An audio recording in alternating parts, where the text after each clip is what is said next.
কারণ মা হলো বেদিন আর মুসআব হলো ইমানদার। বলেন সুবহানাল্লাহ। ঘরে বন্দি করে রাখলাম মুসআবকে, তবু ইমান ছাড়ে না। ঘর থেকে খাবার খেতে দেয় না, ঘরের মধ্যে খাবার খেতে দেয় না, তারপর ইমান ছাড়ে না। ইমান হলো এত বড় দামি জিনিস। ভাইরা বাবাজিরা, পর্দার আড়ালের মা বোনেরা, মুসআব ইবনে উমাইর রাদিয়াল্লাহু তাআলা আনহু পরবর্তী জীবনের একটা ঘটনা। মুসআব ইবনে উমাইর রাদিয়াল্লাহু তাআলা আনহু এমন একটা অবস্থা হলো, উহুদের ময়দানে যুদ্ধের দামামা বেজে গেল।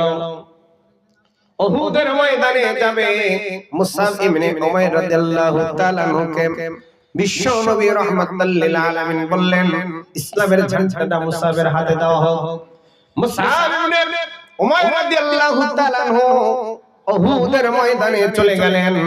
উহুদের ময়দানে যাওয়ার পরে মুসআব ইবনে উমাইর রাদিয়াল্লাহু তাআলা আনহু শাহাদাত বরণ করেছেন। যখন শাহাদাত বরণ করেন, দ্বীনের জন্য, ইসলামের জন্য, এত দামি যুবক, এত সুন্দর পোশাক পরা যুবক, এত সম্পদওয়ালা, টাকা পয়সাওয়ালা যুবক, কিন্তু যখন উহুদের ময়দানে মুসআব ইবনে উমাইর রাদিয়াল্লাহু তাআলা আনহু শাহাদাত বরণ করেছেন, শাহাদাত বরণ করার পরে বিশ্বনবী রাহমাতুল লিল আলামিন বললেন, শহীদদেরকে দাফন কাফন করা হোক।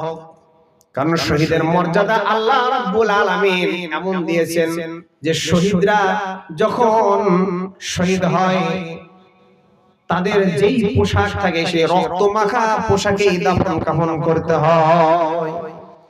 ওই রক্ত মাখা পোশাকে দাফন কাফন করার উদ্দেশ্য হলো একটাই, যখন আল্লাহ রাব্বুল আলামিন ডাক দিবেন, কিয়ামতের মাঠে হাজির হবে, শহীদদের শরীর থেকে আল্লাহ রাব্বুল আলামিন মিশকে আম্বরের সেন্ট বের করে দিবে। বলেন সুবহানাল্লাহ। কারণ শহীদরা তো খুব সংক্ষেপে জান্নাত লাভ করবে, কারণ শহীদ হলো না কেন সে আল্লাহর জান্নাত পেয়ে গেল।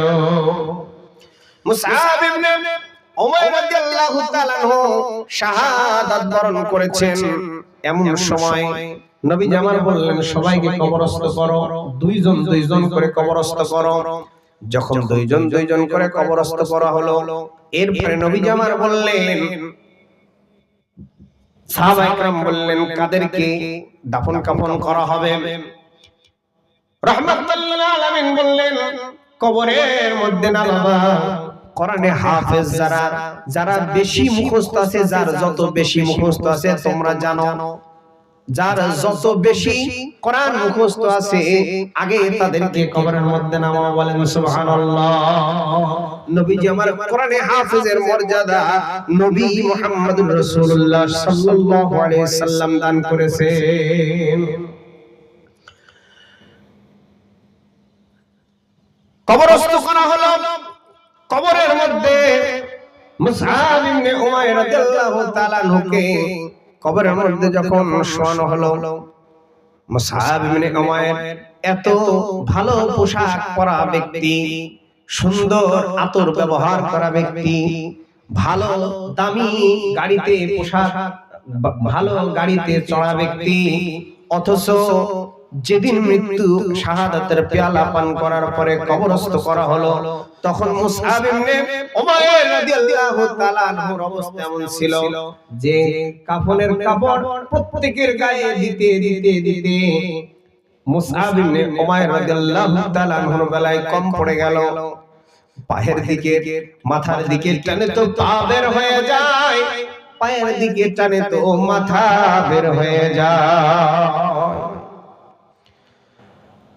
নবীজি বললেন,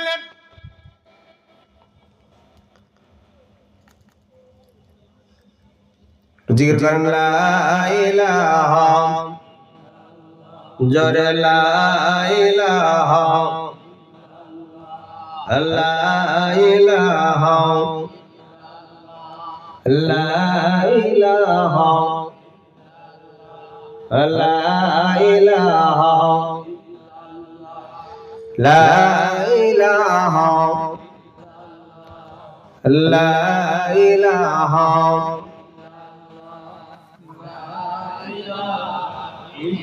এই দোস্ত আসো মেলা রাত হয়ে গেল 10 মিনিট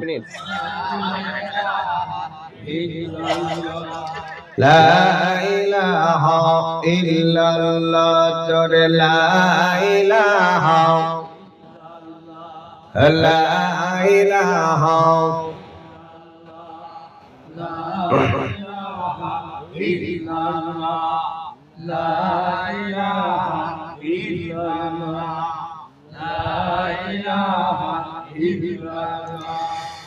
লা ইলাহা ইল্লাল্লাহ মুহাম্মাদুর রাসূলুল্লাহ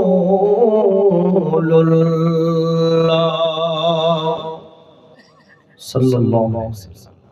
মুসআব ইবনে উমাইর রাদিয়াল্লাহু তাআলা আনহু মাথার দিকে টান দেয়, কাফন ধরে তো পা বের হয়ে যায়, পায়ের দিকে টান দেয় তো মাথা বের হয়ে যায়। মুসআব ইবনে উমাইর রাদিয়াল্লাহু তাআলা আনহু এমন একজন সাহাবী যে ইসলাম গ্রহণ করার কারণে কালেমার দাওয়াত গ্রহণ করার কারণে, আল্লাহকে ভালোবাসার কারণে, ঈমান গ্রহণ করার কারণে মুসআব ইবনে উমাইর রাদিয়াল্লাহু তাআলা আনহু সব কিছু ছেড়ে দিয়েছে একমাত্র আল্লাহকে রাজি খুশি করার জন্য। বলেন সুবহানাল্লাহ। এ ভাইরা বাবাজিরা, পর্দার আড়ালের মা বোনেরা, ইসলাম কিন্তু এত সহজে আমাদের পর্যন্ত আসে নাই। অনেক আম্বিয়া ইকরাম, সাহাবা ইকরাম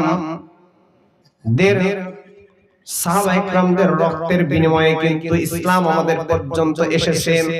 আমরা মুসলমান ঘরের সন্তান, আমরা কিন্তু না চাইতেই আমরা একজন মুসলিম, ঠিক কিনা? ফাবিআইয়ি আলাই রাব্বিকুমা তুকাদ্দিবান। আল্লাহর কোন নিয়ামতকে অস্বীকার করবেন? দুনিয়ার যত নাজ নিয়ামত আছে আল্লাহ রাব্বুল আলামিন সব আমাদের জন্য তৈরি করেছে। বলেন সুবহানাল্লাহ। তাহলে আল্লাহর কোন নিয়ামতটা আপনি অস্বীকার করবেন?